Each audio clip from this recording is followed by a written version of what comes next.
Selamat datang di Pondok Tutorial Channel. Masih bersama saya Wira Saputra. Kali ini kita akan belajar tentang ID Selector pada CSS. Untuk membuat ID Selector, caranya cukup mudah. ID Selector hampir sama dengan Class Selector. Hanya saja di sini adalah ID Selector berfungsi untuk mengubah elemen menjadi unik. Sebenarnya tidak ada perbedaan antara ID Selector dan juga Class Selector. Tetapi biasanya ID Selector digunakan untuk unique elemen ataupun suatu grup yang unik. Oke, daripada Anda bingung, mendingan kita langsung saja untuk membuat ID Selector pada CSS. Buka brackets Anda, kemudian kita akan klik kanan, lalu buat new folder. Saya akan berikan di sini dengan nama ID Selector. Kemudian seperti biasa, kita akan buat folder baru lagi dengan nama asset. Kemudian kita klik ID Selector, klik kanan lalu buat new file. Kita akan buat index.html. Setelah itu, kita akan tambahkan file di dalam asset dengan nama style.css. Seperti biasa, kita akan buat struktur dasar HTML terlebih dahulu. Caranya HTML.25 lalu tekan tab. Saya akan memberikan nama ID Selector. Kemudian saya akan coba live preview.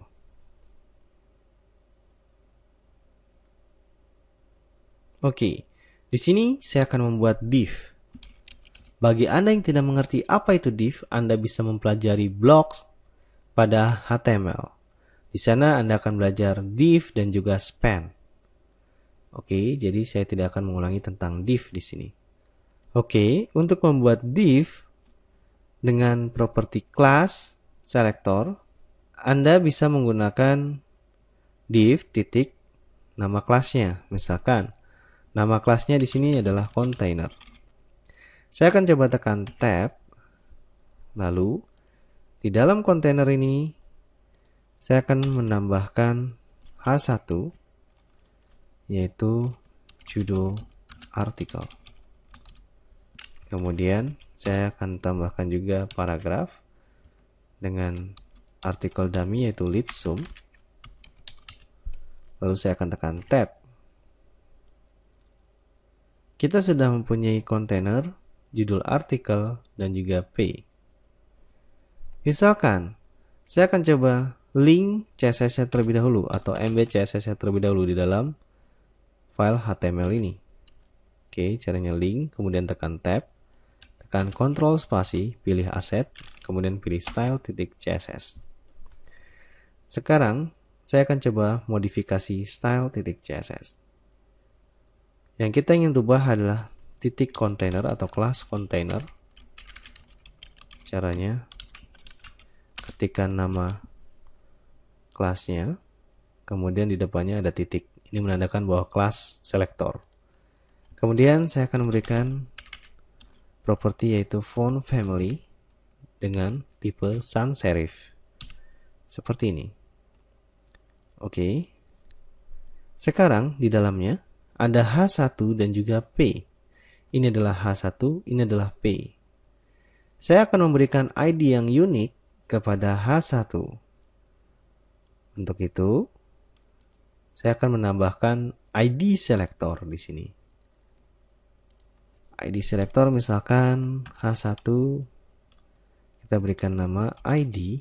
Jadi untuk ID Selector, kita memberikan namanya ID, kemudian sama dengan double quote. Di dalamnya adalah nama ID Selectornya, misalkan judul.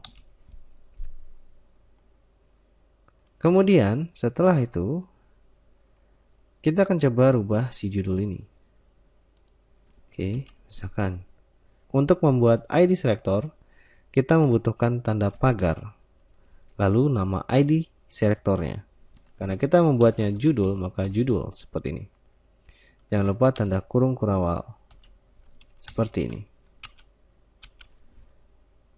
Saya ingin font size-nya atau properti font size-nya atau ukuran fontnya sebesar 30 pixel atau saya bisa rubah menjadi 50 pixel. Seperti ini.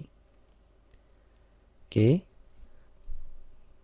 Dan saya ingin hurufnya bukan bertipe sans serif, melainkan tipenya adalah serif. Seperti ini.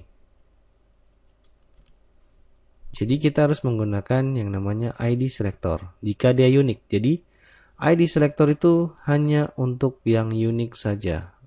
Bisa digunakan untuk satu kali pakai. Tidak seperti class. Class bisa digunakan kapanpun, walaupun dia berbeda elemen.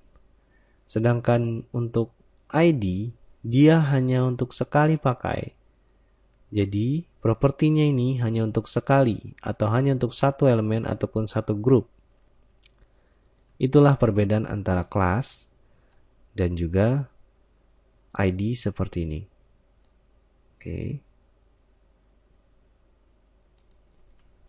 Oke, saya akan coba ulangi lagi. Untuk penggunaan ID selector, kita harus memberikan nama elemennya atau nama atribut elemennya yaitu ID. Kemudian sama dengan, kemudian double quote, di dalamnya isi nama dari ID selector ini. Untuk mengubahnya atau untuk memodifikasinya, kita harus memanggil via CSS dengan cara tanda pagar, kemudian nama dari selektornya, nama ID selektornya ini, kemudian propertinya apa, seperti pada CSS biasanya. Oke. Jangan lupa untuk subscribe video di channel Pondok Tutorial. Jika Anda merasa bingung, Anda bisa meninggalkan komentar. Dan terima kasih telah menonton video kami. Ajak teman Anda untuk belajar di channel Pondok Tutorial. Dan semoga tutorial ini bisa bermanfaat untuk Anda. Sampai bertemu di tutorial selanjutnya.